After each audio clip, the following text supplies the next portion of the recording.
Hello, friends. Welcome to another episode of Field Notes, insights and observations for the travel marketer.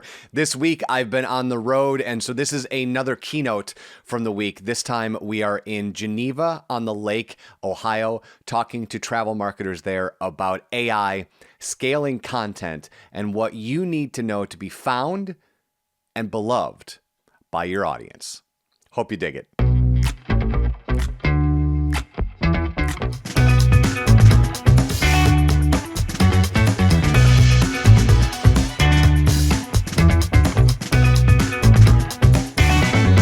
Y'all ready? Ready. That energy sucks. Y'all ready? Yeah. Okay, my name is Hultgren. It is officially spooky season, so today I thought I would take you on a long walk. And by being in this room, you have subscribed to two rules. Everybody has to walk, and there is no finish line. And we're going to start at mile 1. And mile 1 will find us in the Amazon rainforest. As I introduce you to my friend, not really my friend, but I adore what he does, Paul Rosalie. Now, Paul Rosalie has spent the last 2 decades protecting everything in the Amazon rainforest. He camps there all the time. He understands uncontacted tribes. He is an expert in the Amazonian rainforest. Protects all sorts of animals, including the anaconda. You might have seen a couple years back, he did something on Discovery where he attempted to be swallowed by an anaconda. You can guess how that went. He is still alive though, so it's a positive. But his first time in the Amazon, he did not have an encounter with an anaconda. He had a different type of anaconda encounter with a different animal. So he's with a guide, and the guide is taking him through the Amazon, and they come around this trail, and they find the riverbed again, so that they get to see the Amazon River. And the guide says to Paul, "What do you see?" And Paul looks around, and on the ground, he sees jaguar tracks. And the guy goes, "Yes, what else do you see?" Paul looks around, and behind him, he sees a pile of scat that has butterflies on it, which means it's fresh. And then an older one right next to it. He goes, "Oh, the jaguar's been here before." The guy goes, "Yes, what else do you see?" Look at the waterline again. So Paul looks at the waterline again and sees that the paw prints of the jaguar, the front paw prints, are deeper into the mud than the back paw prints. "Oh, the jaguar's drinking." "Yes," the guy says. "Now one more thing, I want you to look up." And Paul looks up and sees birds flying about 30 feet away from them. And the guy goes, "What do you think that means?" Paul gets it all together in his head. He goes, "The jaguar is here, 30 feet away, eating something it killed, and it's coming back and forth from the water source to drink and relieve itself." And the guide said, "You are now reading the jungle." And as marketers in the travel space, that is what you do. Every single person in here is not a marketer, you're an anthropologist. And as an anthropologist, I'm going to teach you a new word that has everything to do with the theme of this conference, which is what, friends? Better together. Look at it. Yes. The anthropological word, though, is communitas, obviously Latin, and what it means is that a group of people get together in a liminal experience. Maybe that's disruption in your industry. You might be feeling that right now. And it's with this posture that I want to start this afternoon with the following thesis. AI is not new, it is normal. I want you to take this in, and I want you to understand that AI is not a new TikTok. AI is the internet, or electricity, or a highway. It's something that's going to change every single thing that we do going forward, faster than you think. And if you don't believe this, in the next 41 and a half minutes, I will attempt to convince you that your content has to mirror what's happening in the space. So let's go back to November 22 on the 30th, when ChatGPT launches for public consumption. I was one of the first 1 million people in on the app because I felt like there was something different. For some context, I actually went to get my master's, not because I wanted it, but I wanted a .edu to get into Facebook. So this tracks with what I do, right? And so for the last 3 some years, ChatGPT has become the biggest thing in AI that isn't named Google. And one of the reasons, my theory, why it grows so fast is because it's way more flexible than a traditional Google search. Prior to the AI summaries that Google now has, what you would do is you would type in 10 places to eat in Chicago, and it'd give you what? The 10 blue links, and you would have to click on each one of those and read each one of them and figure out which one of those actually answers your question. And we all know now what ChatGPT does. It gives you the answer. And we have enjoyed that answer to the tune of 18 billion messages a week. People are asking it questions 18 billion times a week. And that's not the only thing going on as we round mile 26. In the AI space, just in the past year, and then we'll get to yesterday, Google had a product called Bard that they changed to Gemini, and from 2022, 2023, and 2024, they were getting their ass handed to them by OpenAI. But they caught up very quickly, and I'm going to show you something that they launched in the last 2 weeks that is going to change this industry in a very big way.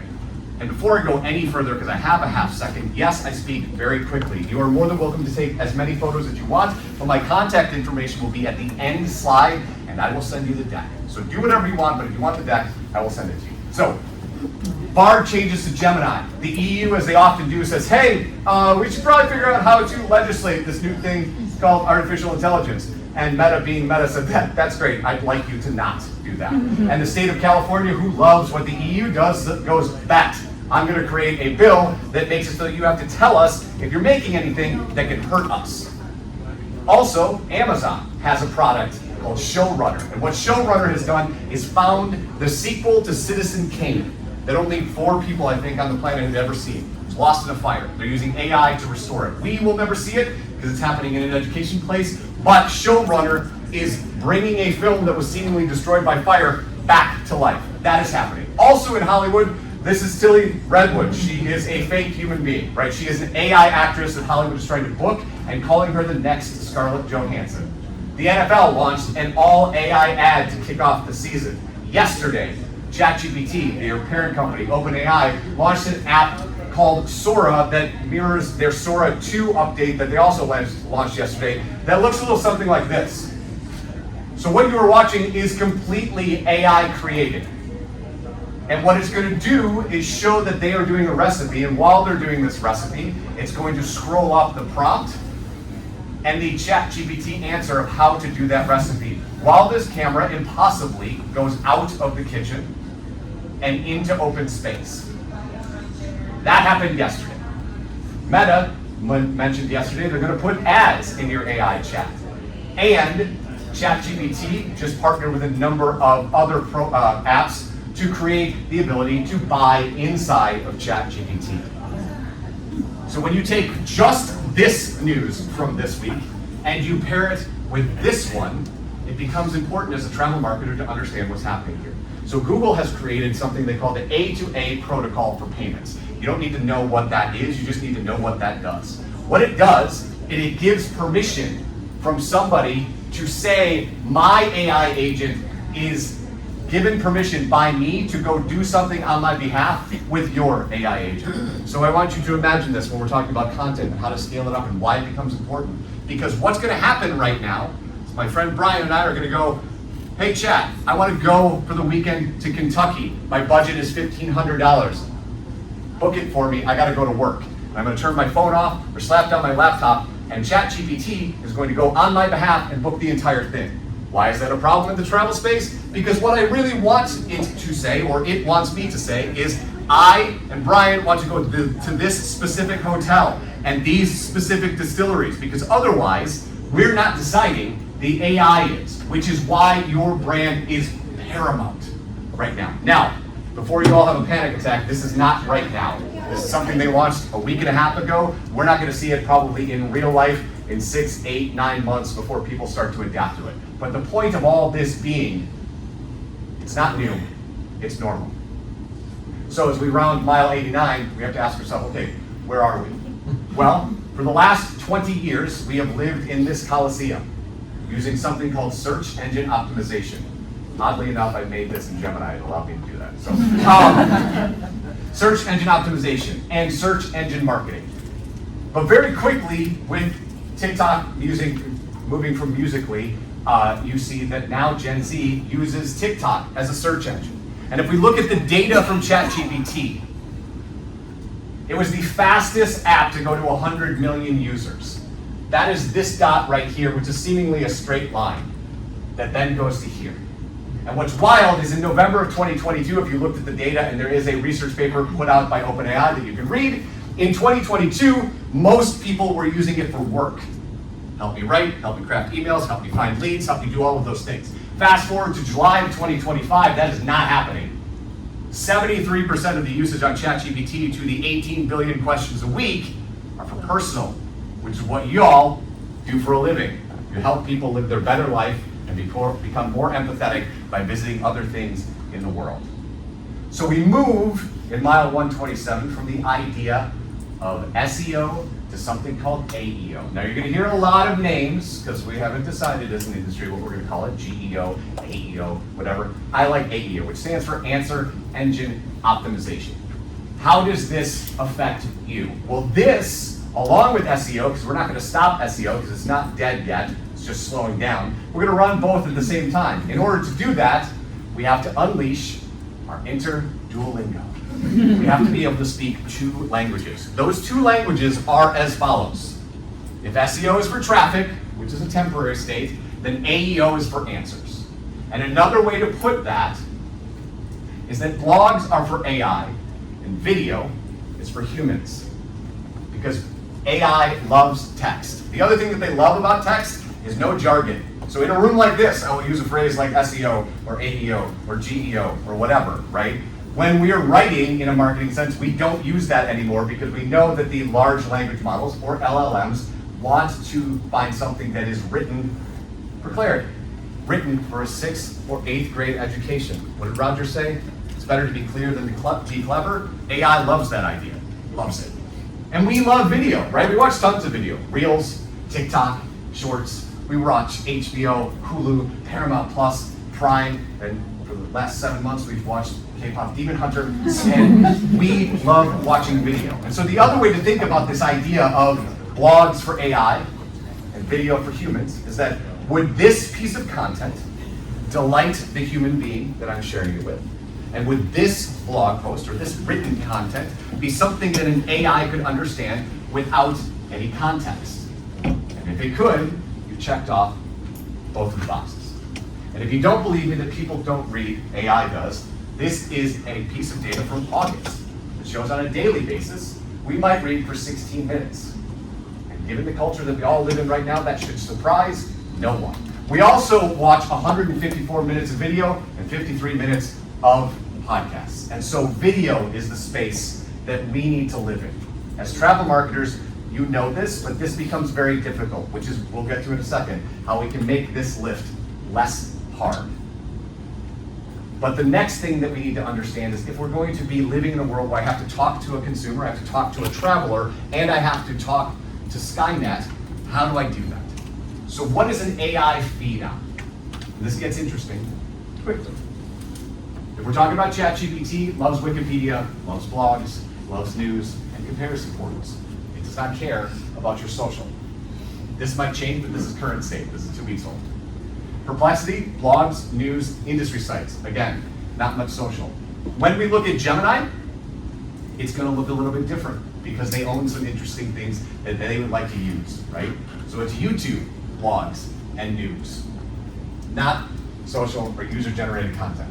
So the first thing that I would think about if I'm dealing in this space is what are the questions that every customer asks when they come to my location, when they come to our experience? What are those questions? Let's get them down on a piece of paper and let's dump them into large language models to see what comes up, right? So let's dump it into Gemini and see what pops up. If we ask questions about Sedona, I wanted to pick something so no one in here felt like they were called out, right? So we picked Sedona. So this is what happens with the Google search, right? It tells us to go to Devil's Bridge.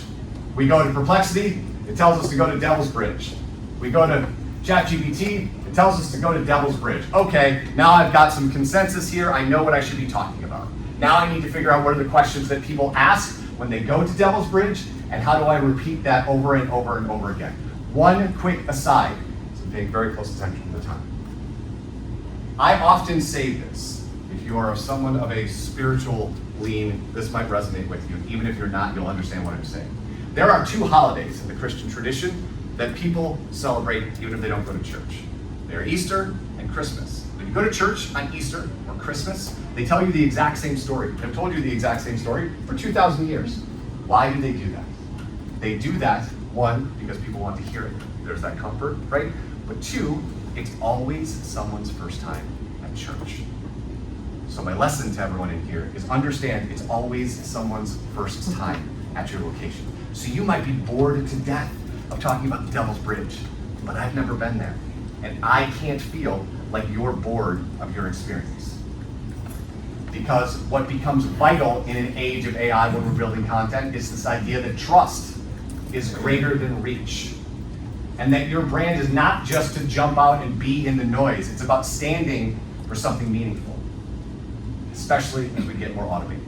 And every single person in this room who's been on LinkedIn in the last 24 hours has been served some sort of a SaaS product that tells you, I can help you make all those social media posts with my AI product. This one is Naruto, right? We're gonna pick on them for a half second, or Naruto, whatever they call themselves. And I pick on it because one of the problems with this is not how you build trust.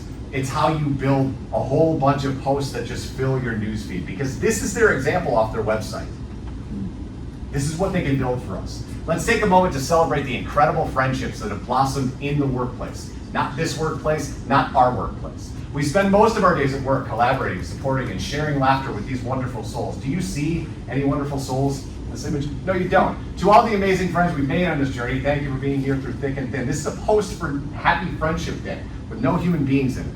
An example of how AI gets you 60% there, but we have to jump into the other 40% because there needs to be people in here. If my place of employment posted this, I would be mildly offended, right? This would not make me feel like we are friends. Maybe I don't want to be friends with my workplace, but this would not make me feel like they want to be friends with me either, right?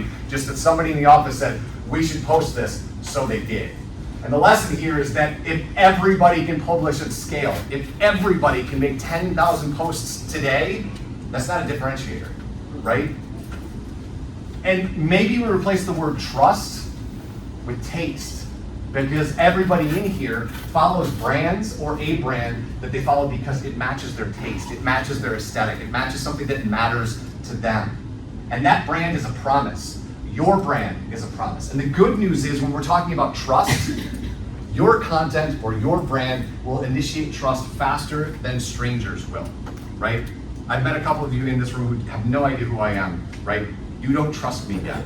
Maybe after this last 30 minutes, you don't trust me at all, right? But a brand can build trust instantaneously. So a week ago, I was in New York City because my wife is hopelessly addicted to Hamilton and made me take her to see Leslie Odom Jr. from the original cast returning for a month and a half.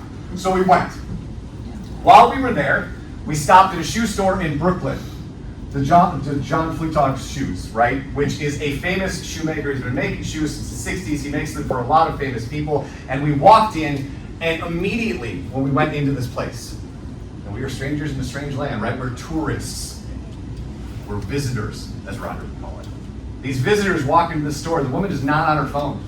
She's seemingly waiting for us to arrive. We're the only people in the store. And she immediately gets up and she says, do not look at the prices of these shoes. We're not buying something today, friends. We're playing dress up. Anything you lay eyes on, you can try on. And she goes and gives us some space. So my wife and I are walking around and looking around and we're trying shoes on, and she sees this pair of high heels, and at the bottom of the high heels, if you know anything about John, he does these wild soles. The sole says, you look cute today because I said so. So every time you walk, it puts that into the mud. And my wife's like, those are the ones. She wants to try them on, excuse me. And so the woman in the back brings out 3 boxes. I'm like, I don't normally buy shoes like this, so maybe they come in 3 parts. I'm not really sure what's happening, right? But she comes out and she says, hey, I know you wanted to try on these, but I brought you some surprises. And one of those surprises were these boots that my wife in a million years would never, ever try on. She fell instantly in love with them. We were there for another 10 or 15 minutes trying things on, and we left with a pair of shoes. Not those, though. I left with a pair of shoes because my wife was like, you got to get those. So I did. But on the way out, now I want you to remember, this is 30 minutes. We're only here for 30 minutes. On the way out, her name's Harriet. She hands me a card. A red card with their logo on it, and on the back, it's got some details. And she says, if your wife wakes up tonight dreaming about these shoes, this is what they are. right? I might never buy another pair of shoes for anyone but this person, right? That's what we're trying to do. That's the feeling we're trying to evoke when we have these experiences with people. Because nobody is buying anything unless it makes more value for them than it actually costs them, right? So let's keep going. And very quickly, I want to talk about virality. Because in this room, in rooms like this, you are pressured from the top down to get 1 million views on whatever thing that you're putting out on the internet. So I want to reframe that for you, because if we were, this is amazing and touching that this room is full for me, let's double it, right? If it looked like this, we would think we were a part of something special today. This is about 1,000 people. This is 6,000 people. This is 11,000 people. If we were in a room like this and I was talking on that stage, I would figure like I had made it, right? That would be a huge thing for me. But if our Instagram post gets 11,000 views, we think we failed. And I want you to think about where we are right now. We're leveraging 2 hotels in this place.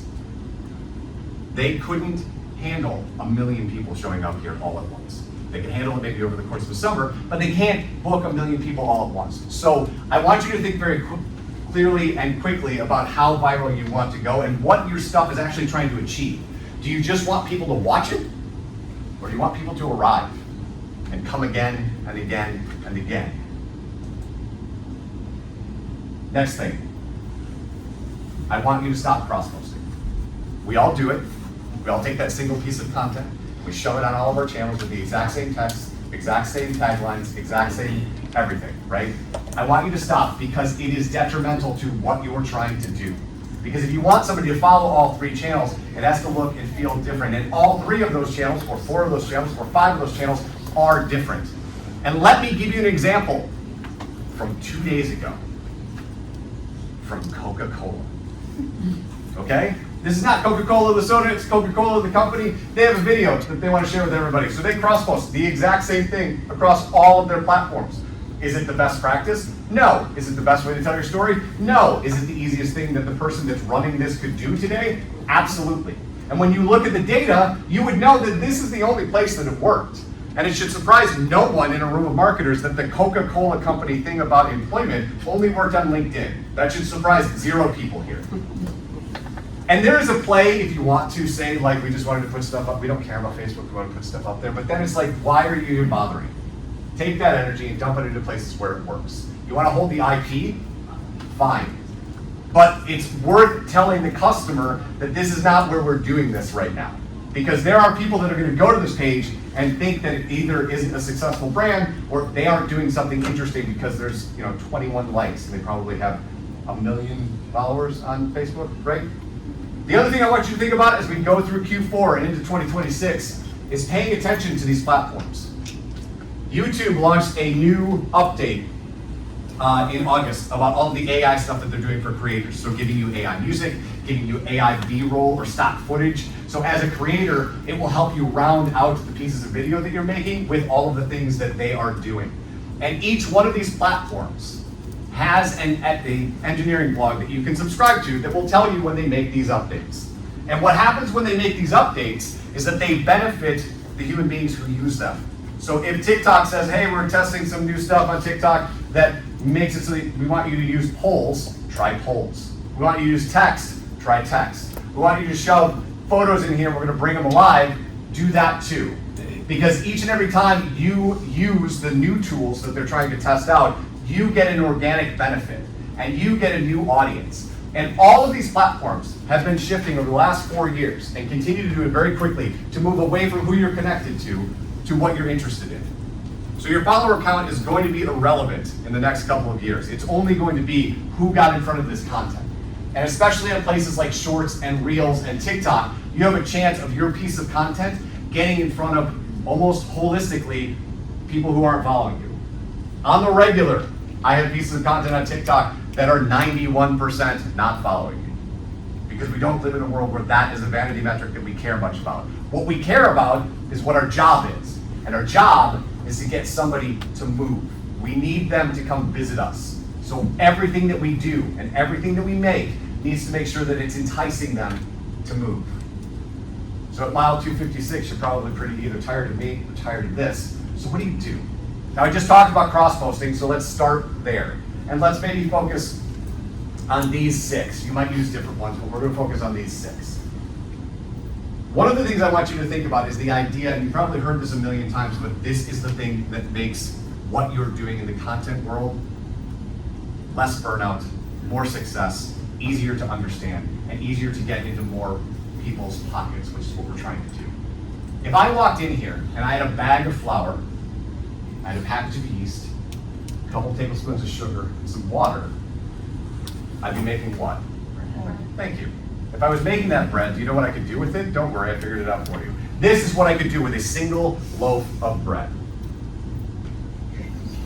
Everything from seed starters, to glass cleaner, to an ornament, to different types of sandwiches, to an ice cream sandwich, all of these things. One loaf of bread, and I could do 40 different things with it. So the idea here, friends, is that you have to get in the habit of creating bigger pieces of content and breaking them up into smaller pieces, because everybody's doing it, and everybody is seeing success that does it well. I'll give you one more example that isn't bread related that will ruin Hamilton if you actually like Hamilton. One of the things about won't really. One of the things about Hamilton that's fascinating if you like music theory is depending on how you define music theory, there is as many as 10 songs in the Hamilton musical that are absolutely identical. And they do that to move you through the story, to keep you connected to the characters, to know that when those beats come in, those beats are for Burr. And when those beats come in, those are for Hamilton. Those are musical cues to teach you a story, to tell you how they're taking a large 3-hour production and breaking it up into tiny pieces that you can pull out, which is why in these musicals, you have a favorite song. You might have a favorite musical, but in that musical, you have a favorite song. I'll give you another example. In June of this year, we launched this. It's a comprehensive guide about AI and travel. It is a 65-page white paper. When I wrote a 65-page white paper on AI, at no point did I have the delusion anyone was reading it. It wasn't what I was doing. What I was doing was this. I was creating something that I could turn into 300 pieces of content. I was creating something that ended up being the best thing that we've done this year as far as revenue. And so we've got the white paper, we broke it up into blogs, and to short form video, and to email, which I'll get to in a second. Battle cards are just what we call the carousels that we put on Instagram. These are just a little poll thing, image that we put on Instagram. We're doing a podcast. We turn the podcast into video cuts. We pull quotes and put them on threads and on X. Keynotes like this, which gets you to 300. I'll give you a real-time example of how to do this. If I'm running this conference, I'm recording every single one of these speaking engagements. And I'm going to run these pieces of video through a program called Opus Pro, which will cut these long-form pieces of content into 60-second clips and caption them for me. And so just today, we've had, 16 speaking human beings? That's just today. Break those into 10 or 15 pieces, throw them into an email cadence that sends to all of you to remind you what you saw, and to everybody who is in this organization who didn't show up. And then tonight, someone's job is to run around and ask each and every one of you for the 950 events that you're doing in a 3-hour period tonight. But to ask you how great of a time that you're having and posting that stuff in real time. Because one of the things that AI is allowing us to do is to stop worrying about it being perfect. Because video on the internet is going to be perfect very quickly. And that perfect is going to signify to the customer that it was made in ChatGPT or Gemini or Midjourney. So it's time to embrace our imperfection and start posting to get the information out as fast as possible, to scale it up as fast as possible. That means what I'm doing right now. I'm recording this thing as we speak. I'm going to cut it into tiny pieces. I'm going to do exactly what I just told you that I'm going to do, because this is the game. And this is a thing that causes me no burnout. I'm not lifting the camera. I'm not even recording the camera. I'm not even going to look at it. I'm going to hit end when we're done. I'm going to send it to Opus, and it's going to send me pieces that I will review and post on the internet. And those pieces from a talk I did 2 days ago and a talk I'm doing today are going to last me for like the next 10 or 15 days. And then I can take the entire thing and put it into blog posts and start all over again. And the other thing I want you to think about is this idea of hooks and answers. What we're making need to hook our audience and answer questions. And so we do a ton of testing in the short form space of these hooks. So things like, I do a series on my own channel where I eat weird stuff or try stuff. And I've been doing a series of tests where I'm starting with the product photography in the beginning of the video. I'm starting with a question about the product, right? Is this version of the Oreo Reese's collaboration better than the other version of the Oreo collaboration? Or I'm pulling a piece out of the actual me eating it if it's disgusting and putting that as the hook. And testing in my own ecosystem which one of those things work best, and then bringing that into advanced travel and tourism to do the exact same thing. I put this one up because this is just me using green screen, talking about dirty Mountain Dew. And I share this with you, friends, because the second comment on the video is from Mountain Dew, when that video had 50 views. So we're not talking about millions of views to get a reaction. We're talking about understanding the language of each one of these channels and how to leverage them for our location to get people come. And those hooks and those answers need to do three very specific things every time. Promises value, it's worth my time to watch it. Creates curiosity, something I didn't know about you. Or triggers an emotion, gets me to have an adverse reaction or a positive reaction, right? Something like this. Also, I want you to think, and this is a great example, and this is the best industry to bring this up because you're great at it with yourselves. You might not be as great as it with your visitors, but you're great with yourselves about building communities. And we want to build communities around our locations and experiences and not audiences. Because as Roger was saying, we need them to come back more than once. That's helpful to all of us. And audiences are passive. Communities are active. They feel like they have a stake in the game. Right? Many of you live in parts of the world, this one being one of them, you see it outside where you have snowmobilers. They're a community, friends. They all talk. People who ride on motorcycles, they're a community. They talk, right? We need to find these communities and dial into them. And if you're finding a difficulty doing that, Reddit is a great place to start. And it can be a dystopian nightmare, I agree. But you can find some great communities in there and see what they're saying. We're using it right now in recruitment, and we have my team in all sorts of subreddits, seeing what people are talking about the job market, to create pieces of content around what is happening in actual subreddits of people who cannot find jobs. So we got to get in the rooms where it happens. A couple of ways that we can do that. First and foremost, text. Now you have to be careful here because we can't really sell. This has to be all value.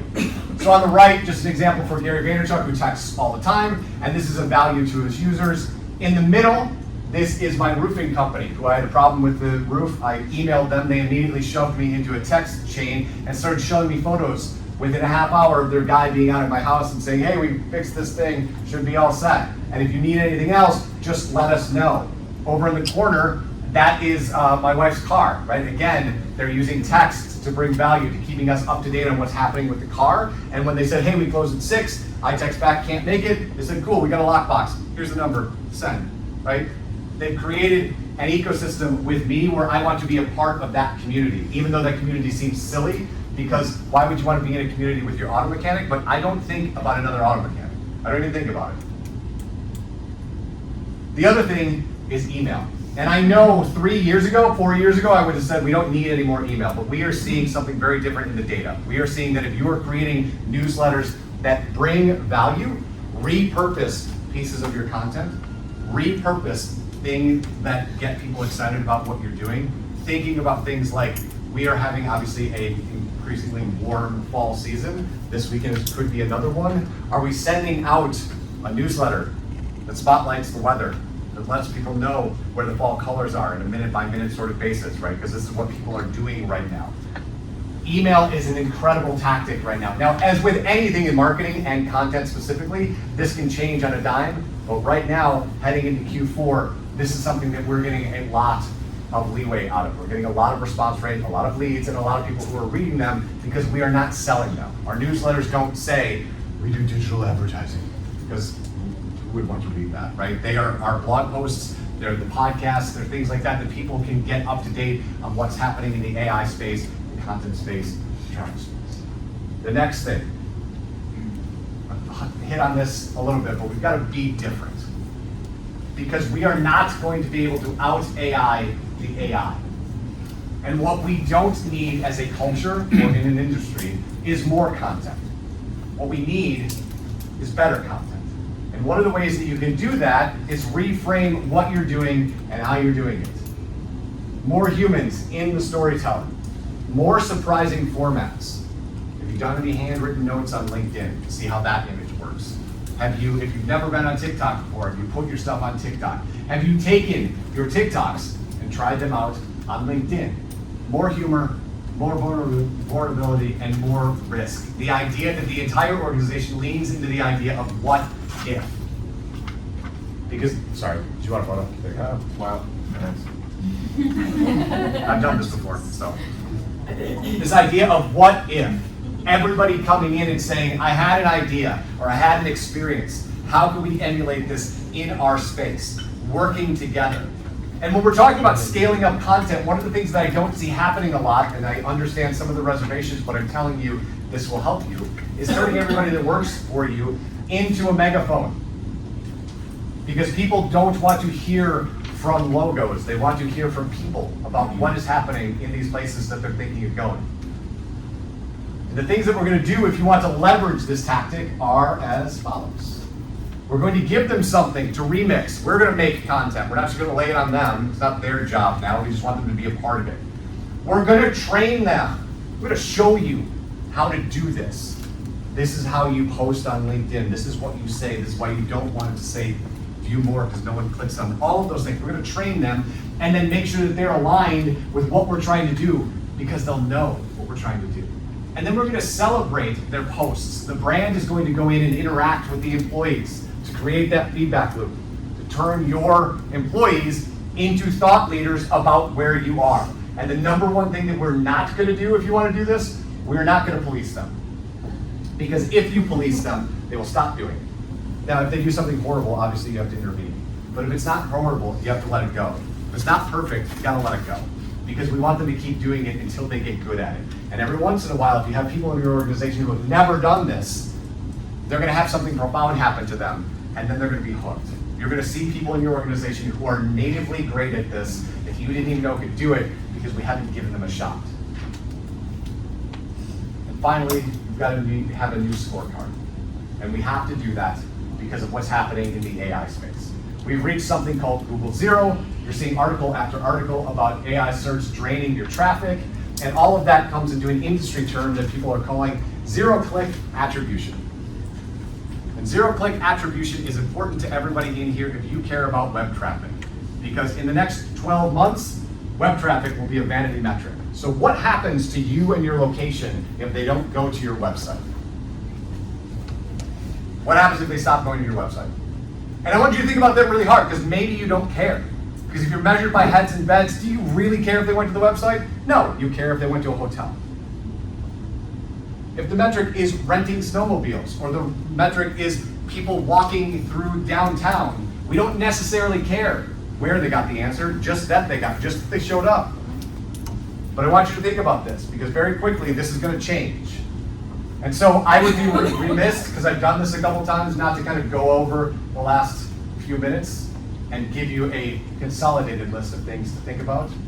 One of them is that you want to build trust signals, ways in which visitors understand that the content you're putting out builds trust. They know that when you say something, you are bringing value to them. We're going to own our communities. If you don't have an email newsletter, I'd be super shocked. But if you don't, start building one. If you do, start putting more people in it. If you have an email newsletter, think about playing around in the text space. Because we've gone through 3.5 years of an on-again, off-again relationship as to whether or not TikTok's going to be around. That can happen with any platform. So we want to own these communities. We don't want to rent them from somebody else.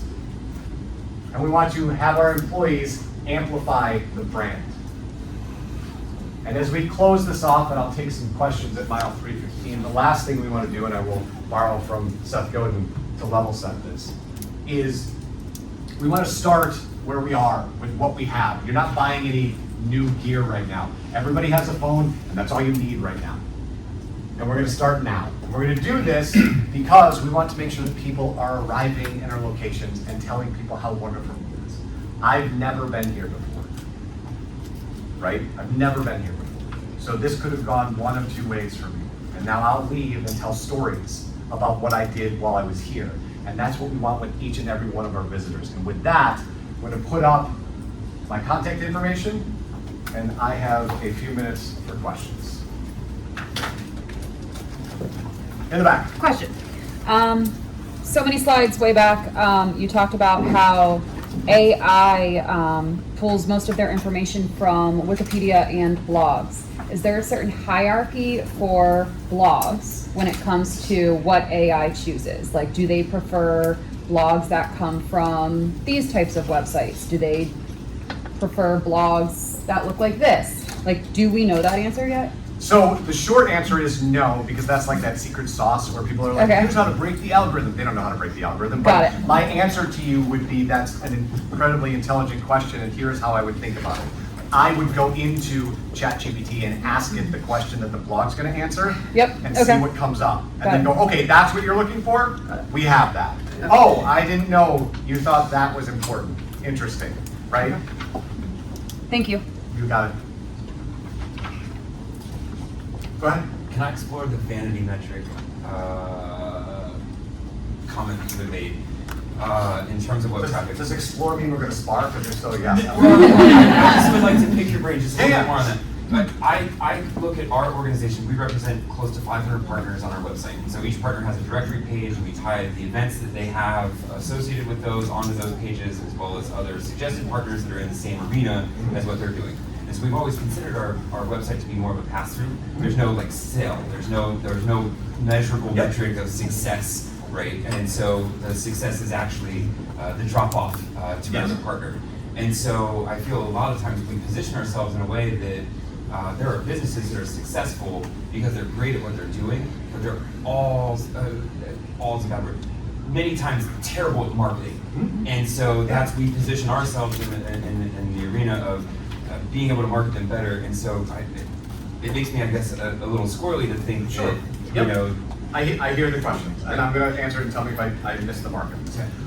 I'm not saying we don't need websites, right? Correct. Because the information still needs to be there for the AI to find it, or for the consumer to find it. What I am saying, though, is if for you specifically, if one of the metrics is reporting on how many people clicked through to go, you might want to think about rethinking that. And again, this isn't going to happen tomorrow, but because of how fast this has gone, it's going to be nothing then all at once, right?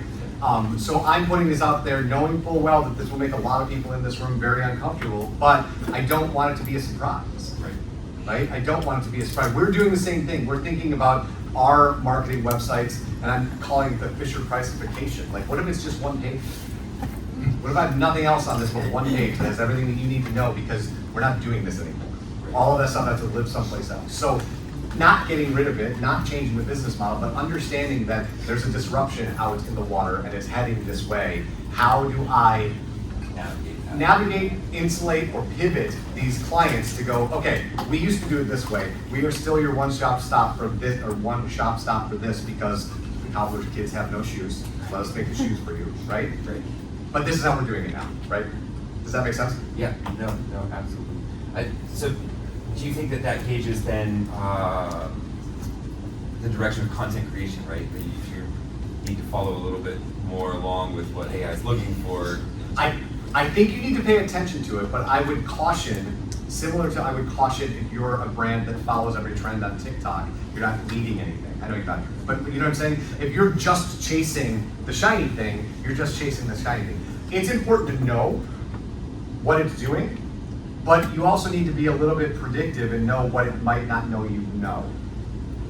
Does that make sense? Everything affects everything. Everything about, but like if there's something coming up that you're doing that AI isn't asking you about, but you know it's going to be a big deal.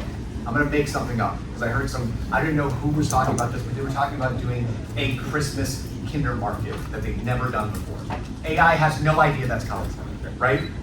So it's not about going, everything that AI says is all I'm going to write about. It's going, okay, I've done this for a number of years. I know that AI thinks these 4 things are important. I agree with that. I'm going to write things that answer those questions. But it also doesn't know that at this specific time of the year, something profound happens because it hasn't been asked that question yet, so I'm also gonna make content like that. And that's one of the other reasons why we want to turn all of our employees on, to scale that answer up, as opposed to waiting for somebody to come to my website and read about my kindergarten in hopes that they come, right? Right.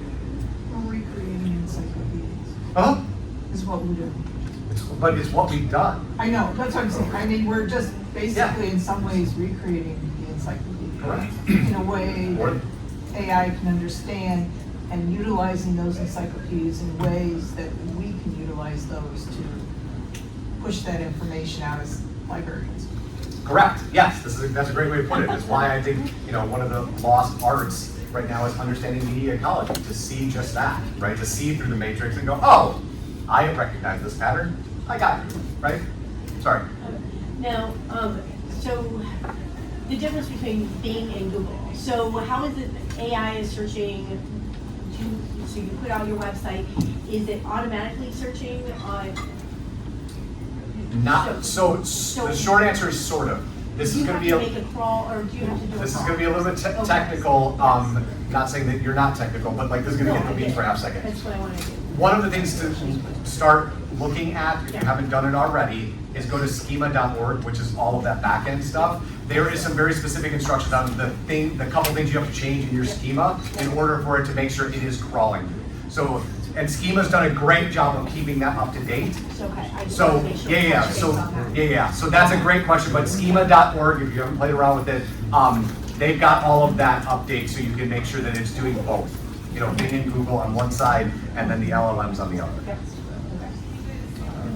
I'm gonna guess they're gonna kick me out of here in 2 or 3 minutes, so if you have questions, I would love to answer a couple more of them. Go I ahead. have another question. Okay. Is there a way now, or will there be a way to find out how many AI searches you've shown up in? And could that be your new KPI? Yeah, I think that will be a KPI, similar to what we did in social, where we had social listening, where Yep. we would find people that didn't tag you. Yep. They're working on the very same thing, right? Okay. You're seeing that happen very quickly because lots of people have that answer. We were running a test about a month ago, testing, and it shows up in GA4 a little bit, right? But what was interesting for us is we were running some tests specifically on Perplexity that has its own search engine. Got it. But Perplexity's search engine, which I think is called Comet, doesn't show up in GA4, just Perplexity does. So we're a ways away from like what we get from a website in GA4 right now. Thank you. You got it. Thanks, friends. Have a great day.